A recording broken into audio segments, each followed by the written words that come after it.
I will spend a 5 here. I will change it to a 6 by spending a worker. And then I can place the red one here. That one lets me place another one, so I'll place another red one. And that one lets me place a white one. And with that I can take one of these cube colors, and I will take a... these are all interesting, but I think I will take blue for now. Yeah, I will take blue for now.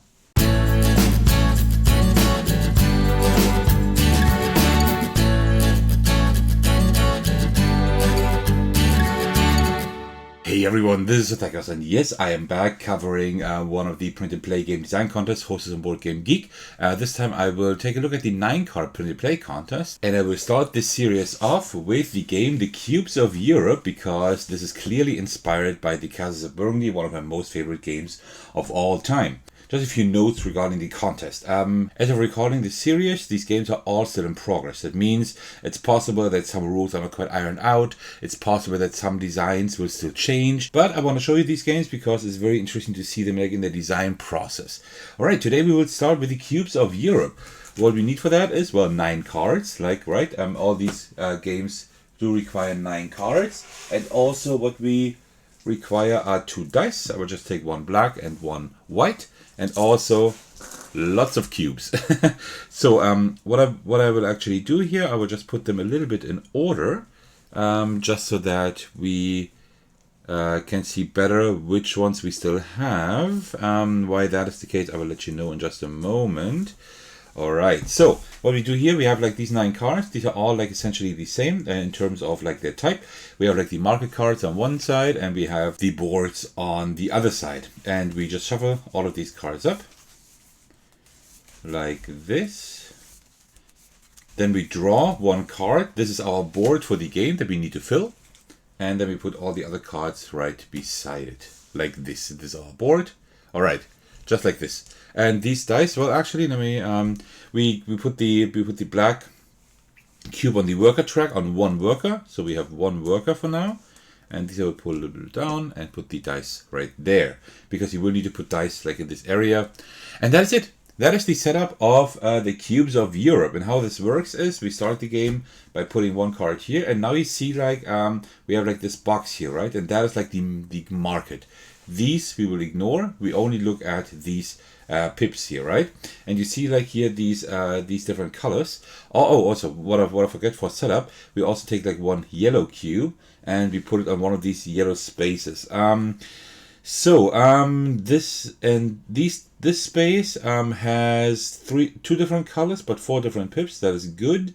This one has 4 different colors, only 3 pips. This one, you know what? Let me go over here. I have access to like the red and blue and also white. That is not too bad. I think that's pretty good actually. Yeah, let me go over there. I think that's pretty good because we can also get workers. But I will get to that in just a moment. Alright, so we have the market here, and how this works is we roll 2 dice. And with these two dice we can do one of 3 things. Either we can place a die right here in the middle of one of these pips, and then we get that cube into our storage. Like that, right? The second thing we can do is, if we do have that in our storage, we can use another die, put it here above our board, and then we can put it adjacent to any cube we already have on the board on the correct color with the correct pip, right? So with the 4, and we have the blue one, we could put the blue 4 here because it's adjacent to our pip. To our one of our cubes, and then we can do the effect, because each color does have an effect similar to how it works in the Castles of Burgundy. With blue we can gain a worker. Let me go through all the colors quickly. With red we can just place another cube from our storage, of course adhering to the rules, but without using a die. With white we can, when you place it, we can gain a cube from any color in the market. So if I placed a white one there now, I could get red, green, blue or white and put that into our storage. With blue, as I said, we get a worker, and with worker we can change the pip values. I will get to that a little bit later.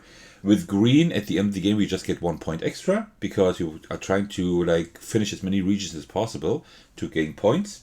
And if I put a yellow one, which is interesting, then I take at the end of the turn, take the right card here and tuck it under my under my board. And then at the game end, I either get points at the game end, or I have like some advantage during the game. That is how that works, right? That is all we need to know. And we played the game until we have gone through the deck twice. The second round will be a little bit shorter, but I will get to that when it's time. But I think that was actually a good idea. I will actually put the 2 on here, get a blue one, and then I will go on the here and take a red one. And that was already my turn, right? So we take the next card, put it there, and now we have a new market, right? So it's really interesting. 1 and 3. So we could take another red one. But I don't think I will do that. Well, actually I will. Let me take a red one here, another one, and then I will put a 3 up there, take the blue one, and put it there. Now you see that's only a 2, right? But we can spend 1 worker to change it up or down 1 value. So I would change it to a 2. So I can put the blue cube there, and that blue one will give me another worker. Alright. That was already this turn. Then we roll our dice again. 2 and 5. Okay, 5 is pretty good. I like that. The yellow one. Oh, that is a really nice turn. I will actually take a yellow one right here. Like this. And then I will place the 5 here for the red one. And the red one lets us place another cube. So I'll place another red one. And that one lets me place another cube. And then I'll place the yellow one. And the yellow one means I can now, at the end of the turn, take this card and tuck it under. This one doesn't give me points at the end of the game, but whenever I place a cube here, I always can like add or subtract 1 number from the dice number. So it's much easier to place cubes down. We want to fill as much as possible here. That is like our goal. So 2 and 4. Another red one wouldn't be too bad actually. So I think I will take another red one. And white would also be nice. And I'll also take a white one. Okay, that was my turn already again. So you see, it like plays very, very quickly once you know how it works. And if you have a little bit of experience with the Castles of Burgundy, it does help for sure. Okay, so let's see what we can do here. 2, 1. That's actually not too bad. I will actually place a 2 here. I will spend a worker to change that to a 3. There we go. So that means that I will be able to place the white one here. And the white one lets me like gain a cube from any of these colors. So I will take another white one. Then I will spend a 1 to put the white one on there. Then I can get another one.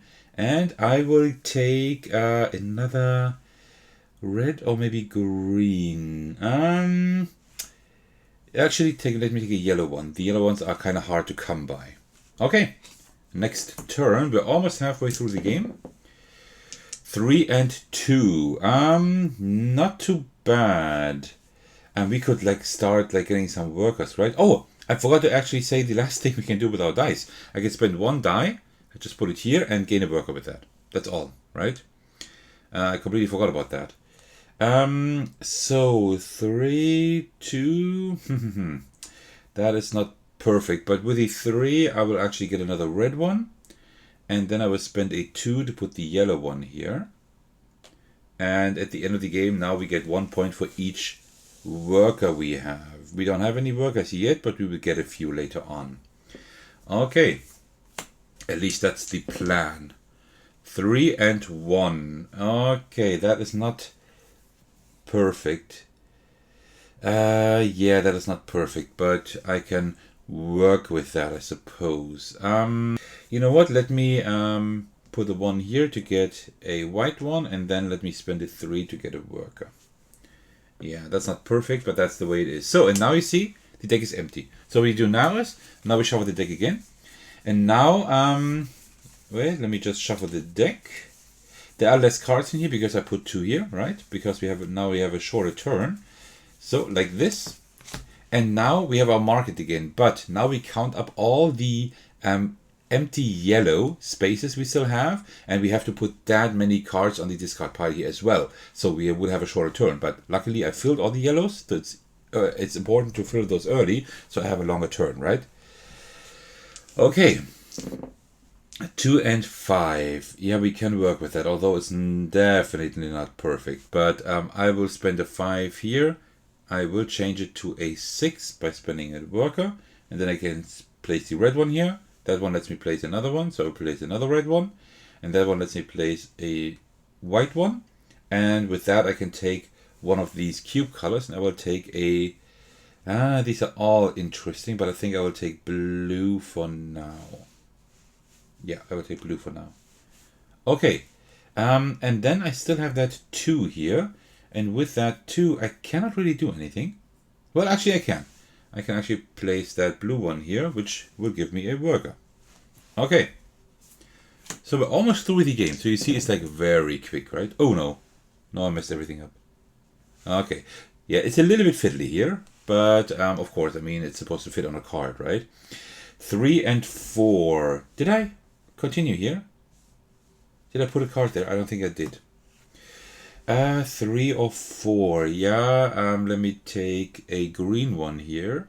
And taking a red one now would make sense, right? Because I don't have any red ones left to place. But I will spend that 3 immediately to put like that green one over here. Alright, this is not the best round. I did have better rounds when I played the game before. I've played the games a few times already. 2 and 3. I definitely need more blues, so I will take a blue one here. And with the 2, I will actually change that to a 3. With a worker, put the 3 there, and then I will gain another worker again. Okay. So, this is the last round actually. So let's see what else I can do. I can't do anything really good. So I will spend both dice just to get 2 workers. And with that, the game is over. That is it. So now we count up our points. First of all, we look at our territories, right? So there's like a little table here in the rule book that tells us for the number of hexes that we have like completely filled. So we look at that red territory, that one is filled. And that territory has like 4 cubes, right? So that's 10 points. This white one here is in its own territory as well, because there is no white around that, right? It's like the only white here. Like all connected cubes are one territory. So that's 1, that gets 1 point. That one gets 1 point. This one doesn't gain anything because we have finished it yet, right? There is still, we haven't finished it yet because there's still blue left. This one we haven't finished. This one we have finished. This one and this one as well. So this would be 1, 2, 3, 6, 9, 10, 11, 21 points. Then we get 1 point for each finished color. We have finished yellow and red, so that's 23 points. Then we get points for each worker that we have. So we're at 26 points. And then we get 2 points per 1 point per 2 workers, right? And now we look at the table here with 26 points. We are a journeyman, which is like the 3rd highest rank. But according to the rules, you have only 1 until you have like 30 points or more. So with 26 points, we have not quite won.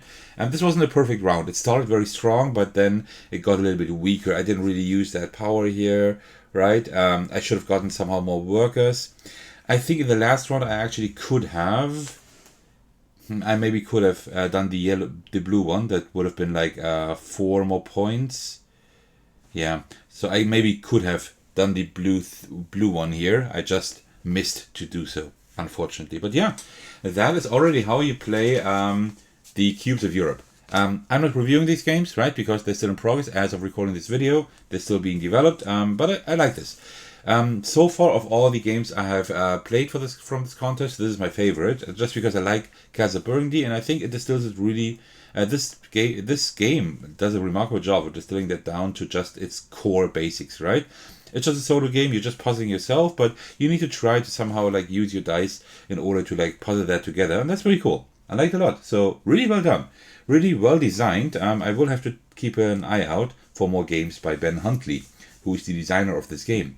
Well, and that concludes the first of my videos for the 9-card print and play contest. I will not play too many games here, only those that can be played solo, and not all of them, maybe just a handful or something, but I will show you a few games at least that I found interesting. Alright, thank you so much for watching. I hope you enjoyed this video. As usual, I'm thankful for all of you. I especially want to give a shout out to my generous patrons. The biggest thanks go out to Thagono and Ryan Hall for supporting me at the highest tier. Thank you so much for that. I really appreciate that. You can support me in numerous ways: by watching my videos, by liking them, commenting on them, subscribing to my channel, supporting me on Patreon, and joining my Discord server to hang out with me and my community.